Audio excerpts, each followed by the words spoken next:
Pokemon, Legend of Zelda, Metal Gear Solid. What do all these titles have in common? Well, if you said that these are nostalgic franchises that every normal person has played as a kid, you're absolutely right. I mean, can you imagine someone who's never played these games before? Like seriously, who the hell still hasn't played any of these games? It's me.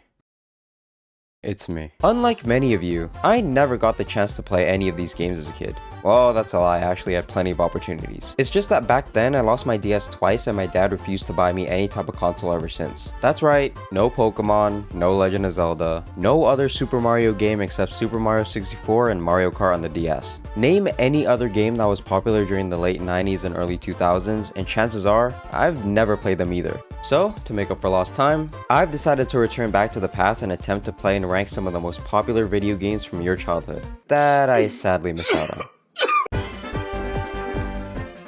Out of all the games I'm going to play today, it's safe to assume that Pokemon is the most popular of them all. So popular that as of December 2023, 480 million copies have been sold. And of those 480 million copies, I've yet to touch a single one. Yeah, you heard me the first time, I've never played a Pokemon game in my entire life. Well, if you count Pokemon Troze in this bootleg game I played on my grandma's computer as a Pokemon game, then I guess I have consumed a little bit of Pokemon in my life. Today I'm going to play Pokemon SoulSilver, a game I know absolutely nothing about. What I do know is that we get to catch this awesome looking dragon creature, which is really all I need to get me going. I'm really that simple. I started my journey as a Pokemon trainer, Holeless and Pokemonless, but that all soon changed. Well, mainly being Pokemonless because this is a kid's game. When I met up with Professor Elm and got to pick my very own Pokemon to start with, I said goodbye to Mom and set out to venture into the tall grass with Cyndaquil by my side, to finally begin my journey as an official Pokemon trainer. After receiving new shoes from an old geezer, a little weird and disgusting since it was quite literally worn by him before it was given to me, I went to meet Professor Oak, where I received my Pokedex to begin my collection of Pokemon, which didn't really amount to much in the end because I barely did any of that. I eventually run into some red-haired kid, who turns out to be my rival, and finally have my first official battle. Yeah, not much of a rivalry just yet. I do a little more battling to level up my Pokemon, and made my way to Sprout Tower in Violet City to eventually face against my first gym leader, Faulkner. The fight was pretty easy. My Cyndaquil, now a Quilava, made light work of his flying type Pokemon. With Faulkner down and my first gym badge collected, it was time to hit the next gym in Azalea Town. At this point I've only seen the extent of what typing advantage could do against wild Pokemon. But now that I was about to go up against Bugsy and her bug types, ooh, you know damn well my Quilava is gonna have a great time. Because you see, based on this typing chart I found on Reddit, fire types beat bug types. Which makes sense. Like, if I see a cockroach in my room, best believe I'm burning the house down to kill it. And with Bugsy and her Pokemon cooked, quite literally, I was off to Goldenrod City to fight Whitney and collect my third gym badge. What I've heard about this gym is how hard and annoying Whitney is and that you actually have to prepare to try to beat her. The reason why people dread this gym so much is because of her Miltank. Whitney's Miltank can cause flinch, immobilization, it can also heal, and do a move that deals ramped up damage for 5 turns. All that wasn't going to stop me from beating her though, so I went to the gym and let my Quilava cook. Okay, one more attack. Oh, come on. What is this? Oh my. Please attack. Come on, come on. Yes! I win! Yeah, so I pretty much won because my lucky ass got a critical hit in. But being lucky is also a skill, so I can definitely say that Whitney was easy, and now it's time to move on to the next gym. After clearing the burned tower and releasing the 3 legendary Pokemon there, I headed into Morty's gym, which was in complete darkness. Turns out my game was bugged, but luckily for me, I have a functioning brain and used an image of the gym map to navigate my way through the gym. No. What is this move? Yeah, that wasn't great for evolving my Eevee, huh? You stupid! Anyway, my Flaffy evolved into Ampharos, the first of my main Pokemon to reach its final evolution, and I met up with Morty again, where I proceeded to wipe his ass.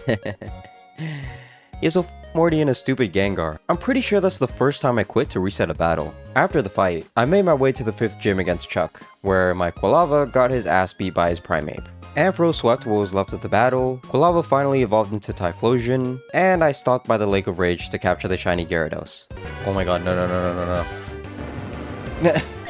I then went on to beat the entire Team Rocket in their HQ with the help of Lance, and proceeded to fight the 6th and 7th gym leaders, Price and Jasmine. Both gyms were super easy to beat, because at this point, my Pokemon were overleveled. and pressing Jasmine, being Ice and Steel type, made my Typhlosion very happy. After infiltrating the radio tower, beating up a bunch of Team Rocket members, battling my rival again for like the third or fourth time already, please leave me alone, we are not on the same level, I went up against Archer. And let me tell you, when he pulled out his Houndour, I knew. I just knew I wanted to have this Pokemon in my collection. I mean, look at it! Look at Houndoom! Yeah, at this point I was set on catching a Houndoom and having it be on my main team to beat the game. Sadly though, Houndoom, like a lot of the cooler Pokemon in the game, is pretty much locked till the end. Which really sucks, cause it kinda limits the level of creativity and flexibility that you can have when team building. Anyway, the 8th and last gym in Johto was against Claire and her Dragon-type Pokemon. I used my Gyarados against hers just to test the waters. It didn't do much, so I switched to Ampharos instead, utilizing Gyarados' 4x weakness against electric types. I then switched back to Gyarados to beat her Dragonairs with Ice Fang, proceeded to have my Ampharos killed in battle, do the exact same thing with my Espeon, and slowly whittled her Kindred down with a revived and healthy Ampharos. With all 8 gym badges in my collection, it was finally time to do the exact thing I'd set out to do from the very beginning. The thing that started this whole Pokemon journey, the reason why I picked this exact game to play. To catch Lugia. This awesome bird dragon looking thing with its anthropomorphic hands, I needed it. So, off I went with a silver wing in my inventory, having defeated the 5 Kimono girls, and now ready to face the legendary beast itself, by accidentally killing it over and over and over again. Finally, after 1 hour and 42 Ultra Balls, I caught it. I finally caught Lugia.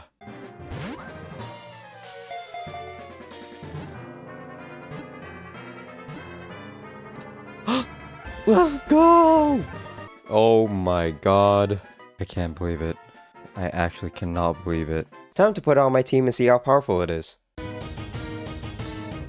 What the fuck? It was finally time to face off against the Elite Four, with Typhlosion, Ampharos, Gyarados, Espeon, Skarmory, and of course, Lugia on the team. I made my way up Indigo Plateau and entered the first of 4 chambers against Will and his Psychic-type Pokemon. Will was actually really easy to deal with. I only used Ampharos and Typhlosion to beat him, pretty much countering all his Pokemon. Ampharos against both Zatus and Slowbro, and Typhlosion against his Exeggutor and Jinx. Next up was Koga and his Poison-type Pokemon. Fortunately for me, 3 out of his 5 Pokemon are Bug types, so my Typhlosion made quick work of that. As for Muck and Crobat, I just let my Lugia get its stretches in before having to face some real tough opponents coming up later. The third of the Elite Four was Bruno and his Fighting-type Pokemon. Now, you'd think I put in my Lugia here since Flying outright beats his entire team, with the exception of Onix, but instead I let my Gyarados one-hit every single one of his Pokemon with Waterfall. The last of the Elite Four was Karen and her Dark-type Pokemon. Switching in Typhlosion for Espeon against her Umbreon proved to be ineffective as most of my moves missed due to its double team.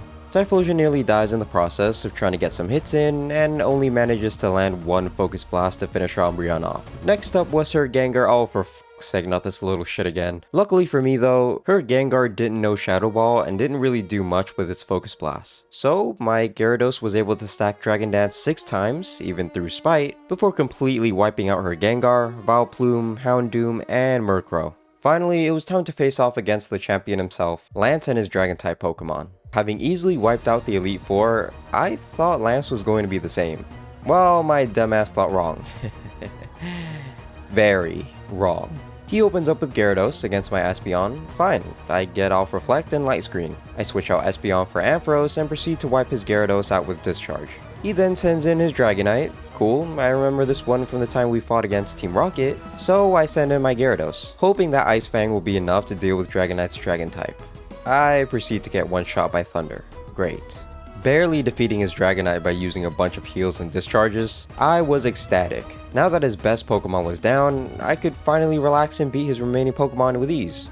That is until he pulled out a second Dragonite. This time one that knows fucking Outrage. Okay, great. I proceed to get my ass wiped, killing off both my Ampharos and Typhlosion, who I just put in for fuck's sake. Wait, you know what? If I could just survive the... What the fuck? I summoned Lugia to finish the job, only for it to also die to Outrage again with this stupid move. I put in my newly revived Ampharos and max revived my Lugia because at this point I'm scared shitless. Man, I swear to god if he has another Dragonite...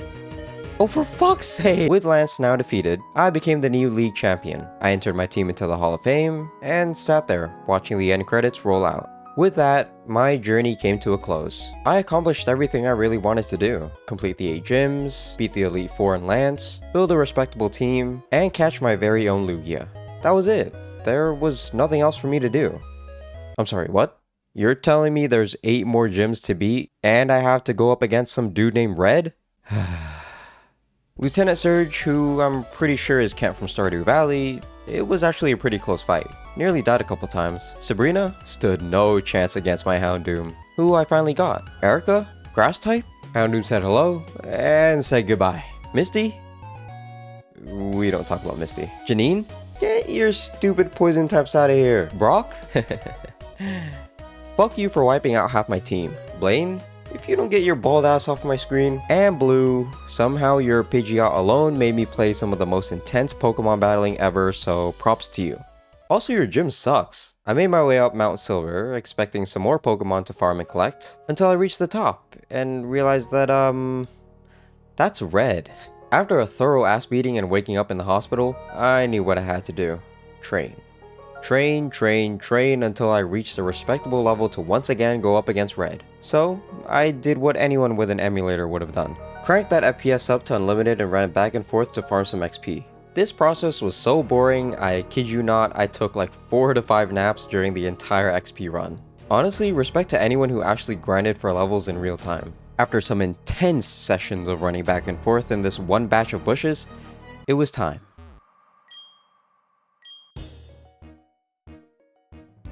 I forgot to fucking save.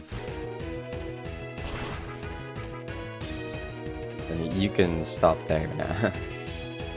It says stop. Please. What the fuck? This is so bad. This is so bad. I'm dead. This is so ass. Oh! Wait! I forgot I had Focus Band. Perfect. Oh my god, I had Focus Band. Yes! Let's go! Wait, no! Oh, it's dead. Oh, that is bad. That is probably gonna kill me. Stop, stop, stop. Wait, I win. Okay, I beat him. Nice. You know what?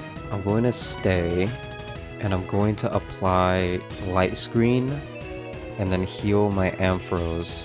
Okay, discharge. Okay, this is perfect. I win. Blizzard again. Hopefully it doesn't freeze me. Oh my god, that's a crit. Oh my god, that's gonna kill me. I'm dead. Okay, please crit. Please crit. Actually, I don't need it to crit. Do I?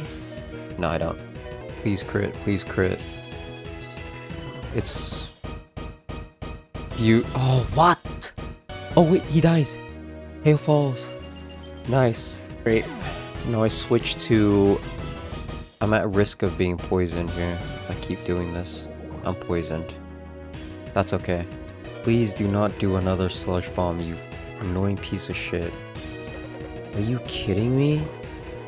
Another fucking sludge bomb? I want to die, but so be it. Oh my god. Oh! Let's go! I defeated Red. What? Yay! Pokemon SoulSilver was great. To be honest, it was everything I was hoping for and expected going into playing my first Pokemon game. Aside from your Pikachus, Charizards, Bulbasaurs, the basic and popular Pokemon, it was nice to see the ones I'd never seen before, like Houndoom and Lugia, both now being my favorite Pokemon. Like with any other game, there are things that I didn't really enjoy, mostly leveling up my Pokemon. I can definitely see how this really isn't an issue for many since most of you guys grew up playing these games when you had all the time in the world. But I really can't imagine not playing these games on an emulator today. Having the ability to just speed up the game was such a huge time saver, or having a bunch of rare candies to level up. that would have done the job too. Anyway, I'm gonna put SoulSilver in A tier. I think it delivered on everything I was hoping the game would offer, and honestly, I'm down to play more Pokemon games. I don't know, maybe even do a Nuzlocke in the future. Skipping through leveling up, of course.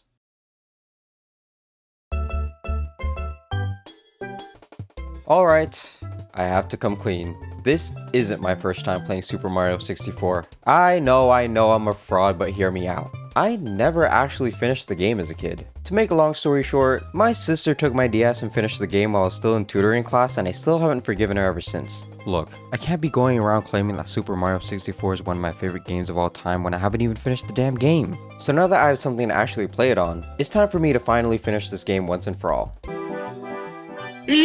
Unlike the N64 version, I started off as good old Yoshi in pursuit of rescuing Mario, Luigi, and Wario from their imprisonment. I violated this rabbit with my tongue to get the key to the castle, joyfully made my way in where I tried to familiarize myself with the controls, and then proceeded to jump into the first main world of the game, Bob-omb Battlefield. Immediately I was hit with a sense of nostalgia as I talked to this little pink Bob-omb, ate my first Goomba, collected my first few coins, got hit by stupid Chain Chomp, and made my way up the mountain to fight King Bob-omb and collect my first star. At this point I juggled between Bob-omb Battlefield, Womp's Fortress, Cool Mountain, and a bit of Jolly Roger Bay to collect as many stars as I could.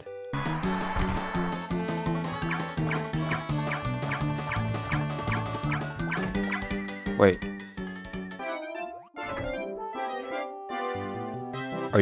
Things were looking great. No real hiccups or anything.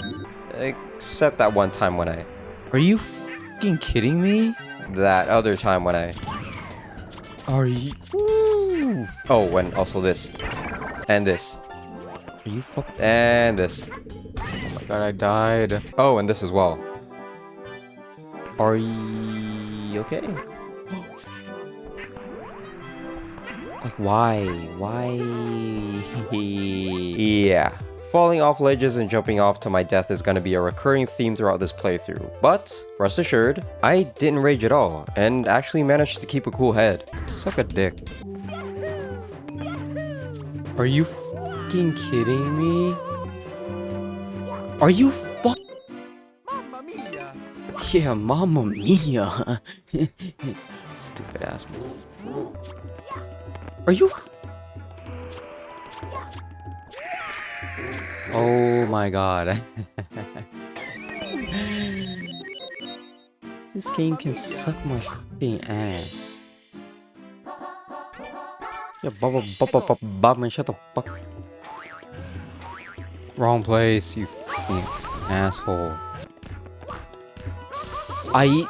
Jump! Why is Mario so slippery? Is he like oiled up? Is he butt booty naked oiled up? Why is he so fucking slippery? Are you fucking... Anyway, I unlocked Mario, beat Bowser for the second time, got some more stars, and unlocked Luigi and Wario because I might as well. After beating Big Boo and Chief Chili, I continued my hunt for stars, this time revisiting the old worlds like Jolly Roger Bay and Cool Mountain, where I used Wario's fat metal ass to collect the stars I couldn't before. I think the real fun begins once you're able to switch between the three characters, and it's cool how you actually have to use each specific character for certain scenarios. Like for instance Hazy Maze Cave, where yes, you'd ideally want to be Wario for the most part because he's able to break the boulders and black bricks, and also activate the underwater switch. You do need to play as Mario and Luigi to collect the other stars that involve a little more jumping and climbing. After Hazy Maze Cave, I made my way to Tick-Tock Clock, where again I did a whole lot of falling. And when I say a lot, I mean a lot of falling. Man, I hate this game. The last place I visited was Tiny Huge Island, which I think had the best concept for its world design. There I collected my final stars to have 80 in total to finally reach Bowser for the third and final time. Bowser. Yes. Okay. Two more. Bye-bye! Nice. Okay, one more. No! Are you kidding me? Bye-bye! That's two. Here we go! Are you kidding? I'm so dead, Yeah, at least he's not charging me. Are you fucking kidding? Bye-bye! There we go. What? Okay, it is right in front of you. Here we Oh my god. And I jumped off. And I jumped off. Bye-bye. Yes. Okay, one more. Oh my god. I'm about to lose it. Bye-bye. Nice. One more. Okay, one more. Bye-bye. I did it. Yes. You're done. I did it. I did it. I'm tired. I get to finally watch this cutscene. Hey, yo! Yay! It's beautiful. Aww. Oh, look at the cake!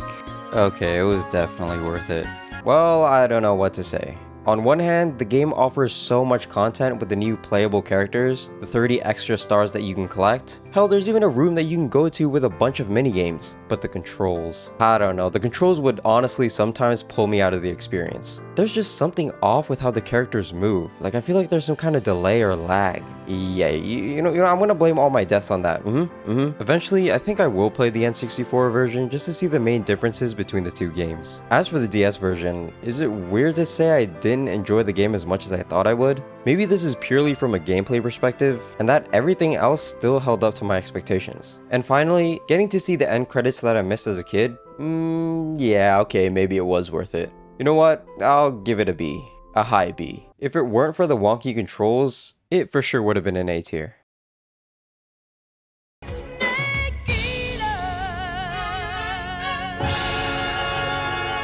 Metal Gear Solid 3, the third installation of one of the best mechanic simulator games made by the one and only Hideo Kojima.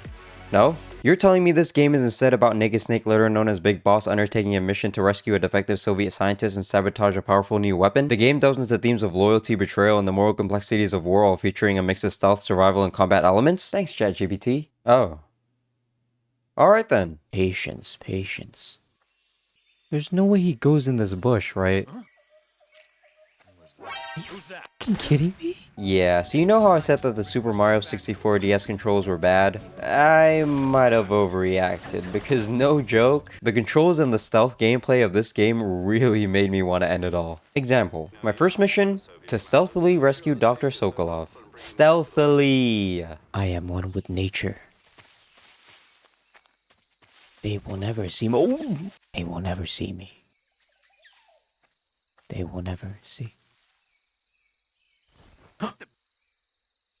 I said they will never see me. They will never see me. They will never see me. Who's that? Who's that? What? Where? Are you kidding me?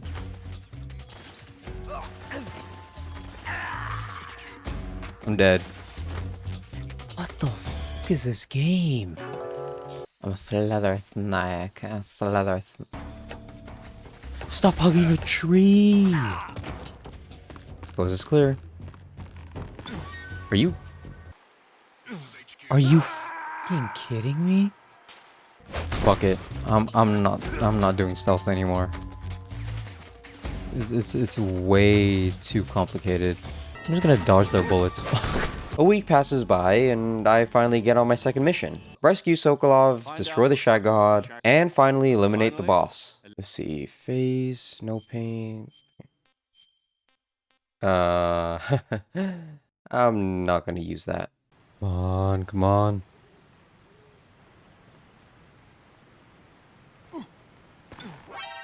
What the f- What?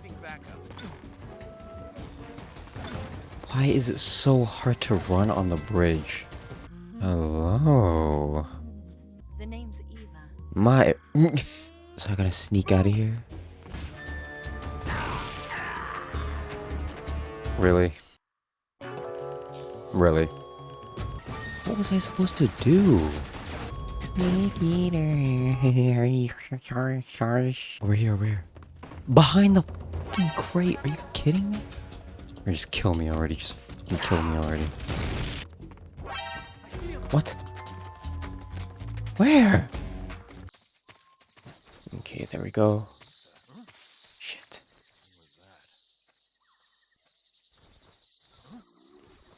What was that noise? Oh my god.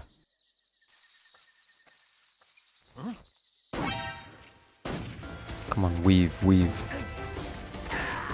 Damn it. Later on, I meet up with Ocelot, where we proceed to have a one-on-one gun duel before navigating through a cave to fight my first boss, the Pain. After giving him a bat, I don't know what to say here, I just shot and killed him. It was time for me to infiltrate the building, and at this point, you guys already know what happens next. Take this. Oh my god. And you're done. Sneak attack. Ew. What the? Hold in first person view and shoulder aim. What the? Maybe it's just easier to just run them down. Between infantry and artillery. A kind of Metal Gear, if you will. Metal Gear Solid. And this magnificent... He said the thing. Are you fucking kidding me? You are not running the... Ooh. Weave. Boom. Wait, this game is so easy. Another boom. Ew. You are kidding. Hey. Wasn't even ready.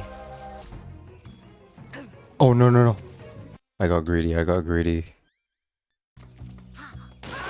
Easy. Wait a minute.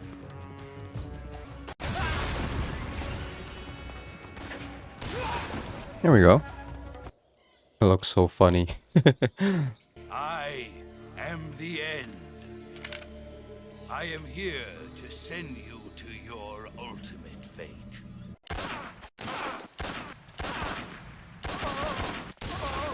Yay.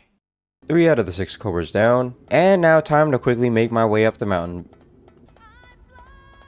That's to quickly make my way... You know what? I kind of like this. Anyway, I proceed to the mountain, guns out, stacking bodies left and right in this little wooden hut, and then met up with Ava to discuss the next part of the mission. She gives me some ramen, nice, and I make my way to where Sokolov and the Shagohod are located. On the way there, I'm stalked by the Fury, we battle, and let me tell you, this shit was stupidly annoying. I'm sorry, but can he teleport? Sometimes I don't even hear him flying and the dude just spawns behind me. Also, does fire even work like this? Like, why is this shit bending corners to get me? Like, come on! With the Fury dead, I infiltrate Grozny Grad, finally in disguise this time, and proceed to look at posters of beautiful Japanese women. Nice one, Kojima. Hey, yo.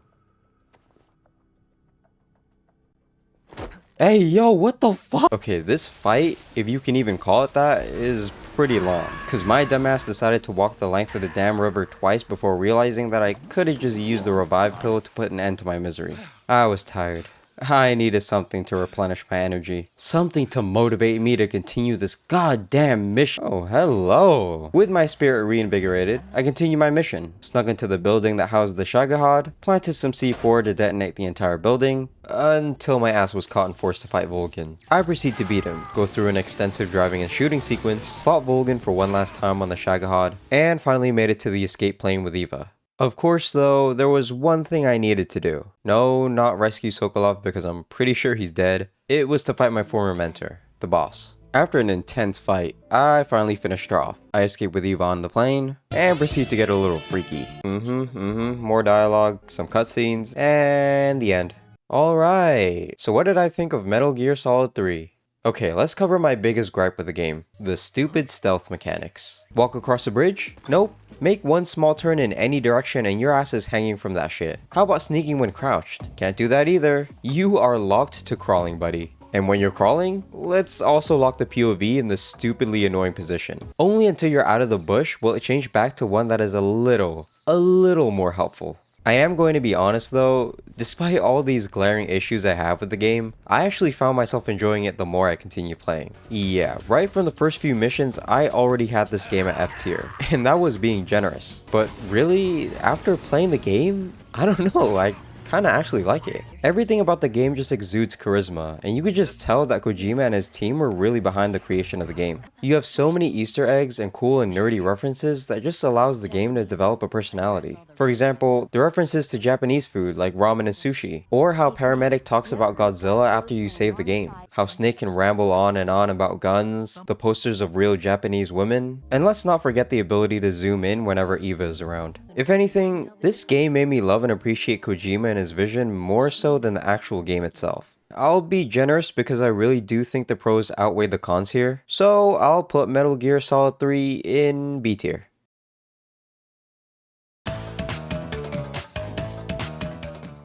Crash Bandicoot. You know, I've seen so many people put these games in their nostalgic / childhood games that they grew up playing. And looking back, I do remember playing one of the Crash games at a friend's house back in 1st grade. There were racing levels, an arena battle where the boss kept jumping back and forth while sending out lions to kill me, some high-tech futuristic maps, jumping around in a pyramid. I'm describing Crash Bandicoot 3, aren't I?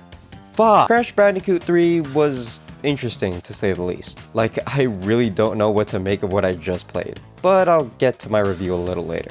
The first level that I entered was Toad Village. Now, this being the first level and an introduction to how to play the game, it made a solid impression. The controls are smooth, and the level conveyed the simple premise of the game well. Get from start to finish while collecting and smashing as many fruits and question mark crates as you can, and obtain the purple crystal to complete the level. I did want it to be a little more challenging, but I'm glad that it does so with each progressing level, by adding a greater variety of enemies and mechanics that the Crash series is known for. Also, shout out to the 3rd level where the POV changes from the character facing forward to now having it run towards the player, which I thought was really creative. This brings me to the first boss, and well, it being a cakewalk really is an understatement. I mean, it's repetitive. Slide away as Tiny jumps around and spin to send the lines flying away. The 2nd and 3rd level, as you would expect, expanded on the enemies, platform mechanics, and the racing levels. Yeah, so these types of levels were introduced back in the first area, but now in addition to riding on a jet ski, I got to race other NPCs on my motorbike. And let me tell you,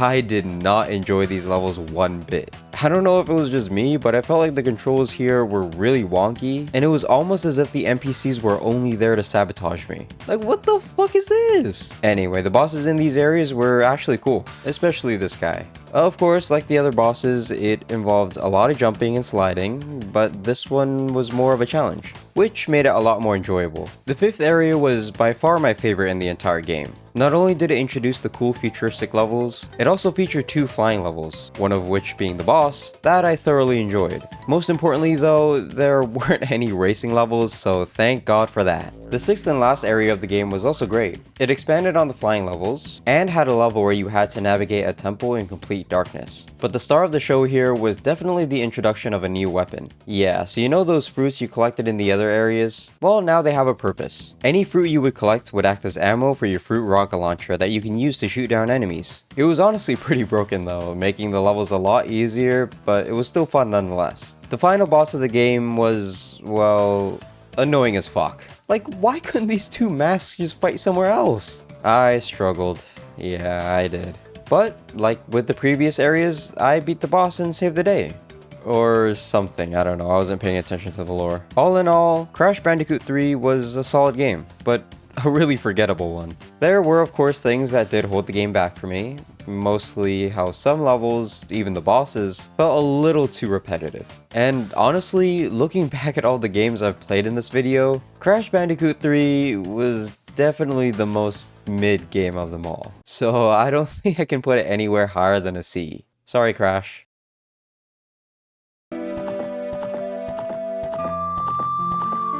And finally, The Legend of Zelda Ocarina of Time. Okay, this time I promise you, I have never touched a Zelda game in my entire life. Like, I feel like I've genuinely lost out on not playing these Nintendo classics. So finally getting to actually play a Zelda game is certainly something to look forward to. Also, I can't wait to listen to the music.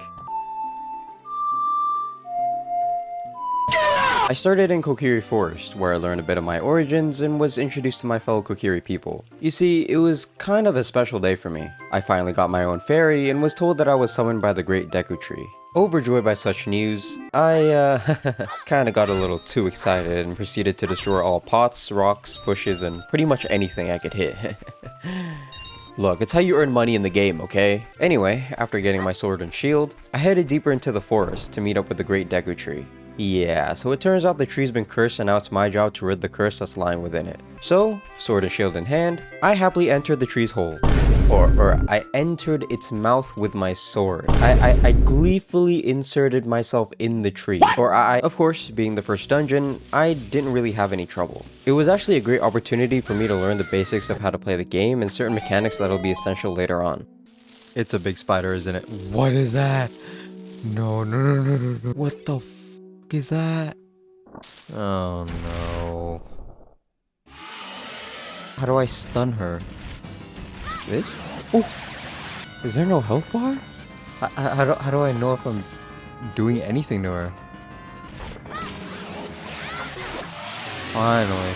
With that, I defeated my first boss, rid the curse that was plaguing the tree, learned all there is to know about the Triforce and the creation of the world, and obtained the first of 3 spiritual stones. Look, there's a whole lot of lore in this game, and based on the fact that I've lived over 2 decades without even touching it, I think it's safe to assume that 99% of you guys are already familiar with how everything goes. So for the sake of this video, I'll just be as simplistic as I can. I said goodbye to Saria as she gives me an ocarina, and snuck into Hyrule Castle, where I met up with Princess Zelda. There, she tells me all I need to know about the Sacred Realm, and sends my ass to collect the other 2 spiritual stones to claim the Triforce before Ganondorf reaches it. And so, off I went to collect the spiritual stone of fire up in Dodongo's cavern. The dungeon was pretty straightforward. Of course, compared to the Deku Tree, the puzzles in Dodongo's cavern were a little more elevated, requiring more thinking like with the stone staircase and dropping bombs in the skull's eye sockets.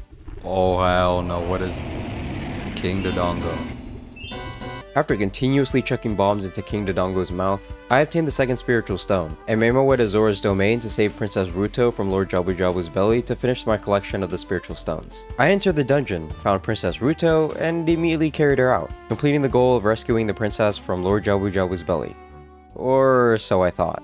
I cannot believe my dumbass thought that was it. I even went back to the king to see if I had done everything. Like, what was I doing? Anyway, I entered back into Lord Jabu Jabu's belly a little embarrassed and continued my goal of rescuing Princess Ruto. I fought a few of the enemies there, a mini boss that was honestly pretty fun, and faced off against the main boss of the dungeon. Compared to Queen Goma or King Dodongo, this boss was a lot more of a challenge. I think it was the first of the 3 to have additional phases, if you can even call it that. And after defeating it, I collected the final spiritual stone, received the Ocarina of Time, and pulled out the Master Sword. Rauru, the Sage of Light, then gives me my mission to awaken the other sages and collect their medallions. And so I was off, now in my adult body, to collect the 5 remaining medallions to put a stop to Ganondorf. At this point, things were smooth sailing. You know, just your typical experience of getting lost and continuously backtracking to solve the puzzles. But for the most part, things were manageable. Up until this point, of course. If there's one thing I hate more about not having a free camera option, it's the Lost Woods. You see, the next step was to find Saria in the Forest Temple. I got to the Sacred Forest Meadow, and met up with Sheik. He bestows to me a song that would allow me to teleport here if I ever needed to, and disappears, believing that I would venture into the Forest Temple that was right there. Right fucking there. It was right there up the damn tree. It was right there. Fuck! Yeah, so instead of going up the tree to get to the Forest Temple, my dumbass left the Sacred Meadow and ended up lost in the Lost Woods. For an hour and 20 minutes. Yep, I checked the VOD, 1 hour and 20 minutes. I'm done. I'm done. No, this is the Sacred Meadow. This isn't the temple, is it? You stupid! Left. Right. Enough of this fucking song. Holy shit, I'm losing my mind. Straight. I fucking forgot the order. Left. This game is... This Lost Woods is... It's fun. Tell me where the I mean, it's obviously here. This dude was guarding it. I go here. This has to be it. What? I'm so tired. It's... No way it's this hard. I'm losing my mind. There's no way it's this complicated. It's gonna take me back. It's gonna f***ing take me back. You son of a bitch. Is Saria even worth it? Saria, is this you? It has to be in the meadow. Is it up there? Wait. Log. Grappling. This has to be a dream. Is this it? I did it, guys. The Forest Temple was pretty straightforward, and honestly the only notable part of it all was Phantom Ganon. It's just gonna block my projectiles. Answer his magic attack with an attack of your own. Wait, do I hit the spark? God, I love this game.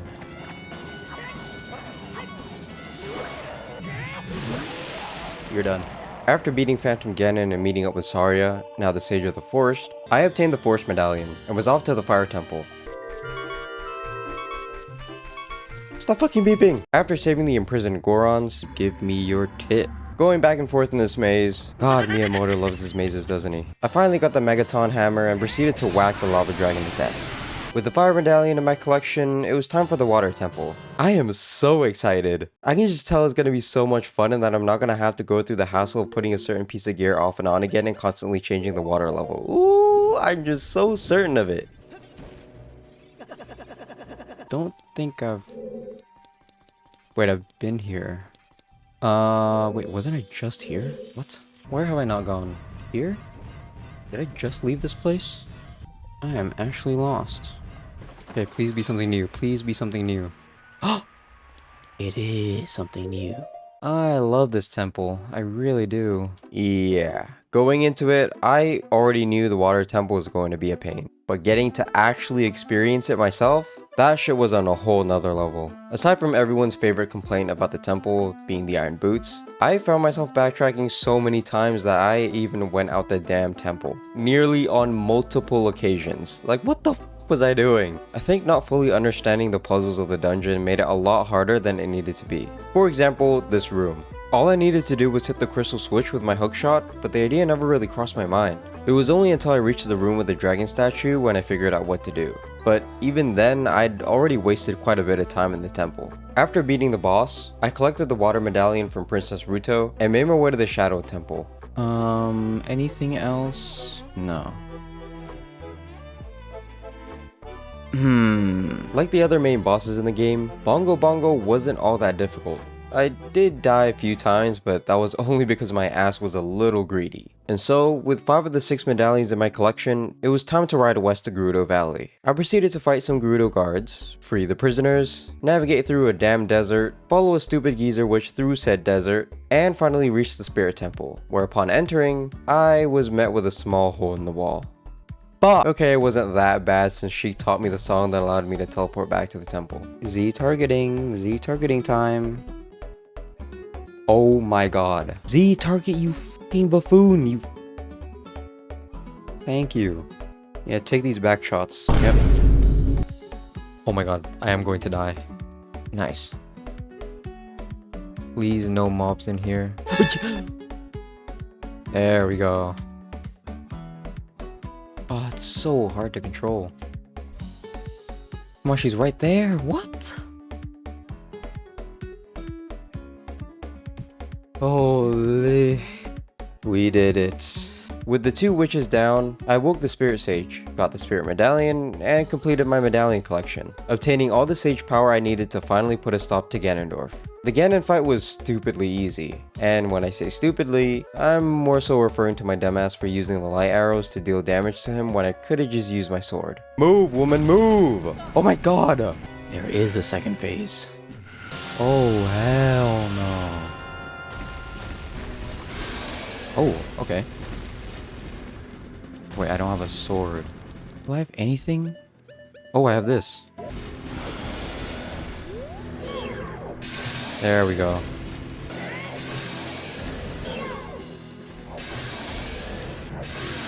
Okay. Third phase.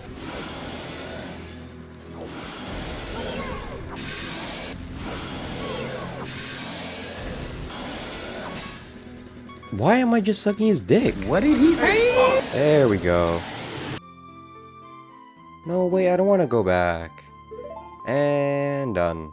I love it. I freaking love this game. If I could put this any higher, I would. Matter of fact, I will. There were just so many things the game did right, from the story, to the puzzles, to how you actually have to speak and listen to the NPCs as they give you hints on how you can progress. The idea of going backwards and forwards in time and how there are interactions and gameplay specific to Link's age was just mind-blowing. Solving some of the dungeon puzzles literally gave me goosebumps. Like, that's crazy. I think Ocarina of Time is as close to perfect as I could have ever wanted from a Zelda game. I felt like I was truly immersed in the whimsical world of Hyrule whenever I was out and about. Not just going from dungeon to dungeon, but also to the vast areas of the game. Yeah, I've been converted. I will 100% be playing the other Zelda games. Ocarina of Time, you truly deserve this S+.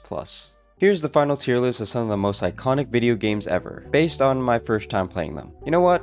I'm happy with how the tier list looks. Nothing too out of place, and no Fs. You guys really were eating good as kids, huh? Because Ocarina of Time was just so good, I'll definitely continue my Zelda run and do a video where I play and rate every 3D Zelda game for the first time. Similar to this one. So, you know, if that's something you guys want to see, or if you enjoyed watching this one, consider liking and subscribing. It lets me know you guys want more content like this. Anyway, that's it for me. Goodbye.